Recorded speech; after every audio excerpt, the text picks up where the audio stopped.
Hi you guys, today I'm going to talk to you about emotional intelligence. Now there's 5 components to emotional intelligence, but the first one I'm going to talk to you about is self-awareness, because we cannot help our emotional state without knowing how to become self-aware. So in order to know what self-awareness actually means in our emotional state, it's having the ability to know what we carry with us no matter where we go, and not allowing our state of being dictate other people or allow other people's emotions dictate us. It's knowing this is what I'm carrying into the room and being okay with who I am no matter where I go. Now it takes a lot in order to get there, because a lot of times people can stress us out. Our environment can stress us out. Our circumstances, our job, our church. I mean, everywhere we go, there is a stress compact to no matter where we go. So we are not exempt from pain or suffering. We're not exempt from stress. But what we can do is learn how to manage our emotional states. So a lot of times we are not familiar enough with our own emotions and what's going on with us. So in order to have a self-awareness, we need to know what is going on in our bodies, in our minds, in our thoughts. And in order to know that, we need to be able to process what that looks like in our life. Because a lot of times when we're stressful, that's when we know things are not okay. And by then, it can be way too late. So instead, what we want to do is being able to identify our emotions. Now, many of you probably have seen this before, but it is an emotional chart that tells you exactly how you may be feeling. Now, a lot of times we might only be able to identify with being mad, and that in itself is okay. But what goes beyond that? Are you really hurt? Are you really jealous? I mean, are you really selfish or hostile? Are you frustrated, which made you become angry? There are so many other states beyond just being mad, but normally that is the first prevalent emotion that we notice that things are not okay. So when things start becoming overwhelmingly sad, we need to know what's going on behind that. Were you really lonely before that happened? Were you feeling inadequate in something? Were you feeling inferior? Or were you bashful?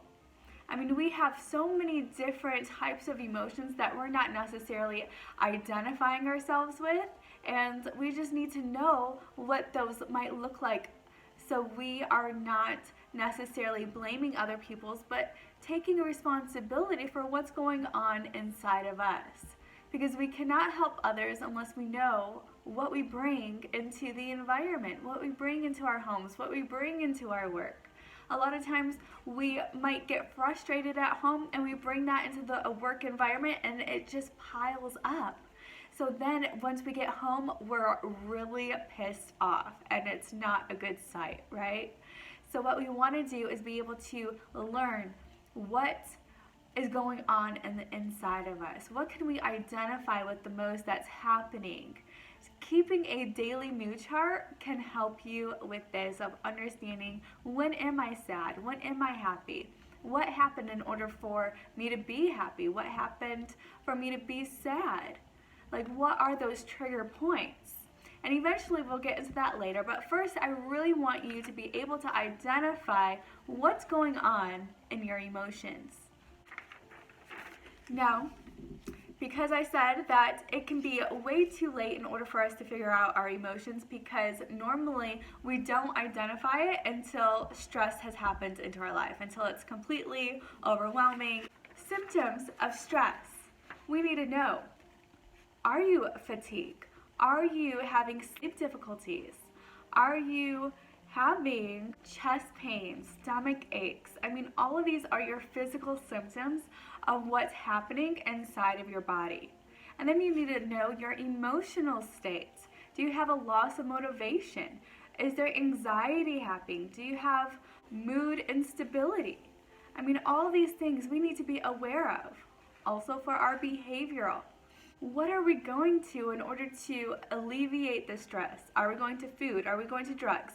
Are we talking to people? Are we gossiping? Are we trying to make ourselves feel better by making others look bad?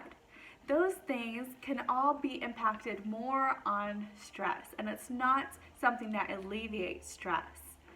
So, in order to know where exactly is your imbalances coming from, you need to be able to know what priorities are really important to you. Because chances are you're over prioritizing your day. You're taking on too many tasks that may not be for you. So we have to have the ability to say no. Having the ability to say no helps us with our boundaries, builds confidence, helps us lead to doing the things that are more productive for us instead of other people taking away our time. And we have to really understand what are our priorities. How can we determine this is my top 4 and I'm not going to go elsewhere. I'm going to stay focused as to my top 4, which is family, which is career, finances, can be friends. But for some seasons, that all is going to change. Like friends may not be in there because you realize that they're not going where you need to go right now in this season. It might be to build yourself spiritually because right now that's lacking and you haven't really gone to church. You haven't really been in an environment where other people can build you up spiritually or listen to podcasts or church online. I mean, it may even be mental health of knowing what self-care looks like. So remember, all these things are vital to your health, your emotional stability. It's just understanding and awareness as to what's important to you and how can you change and make sure that you're putting first things first.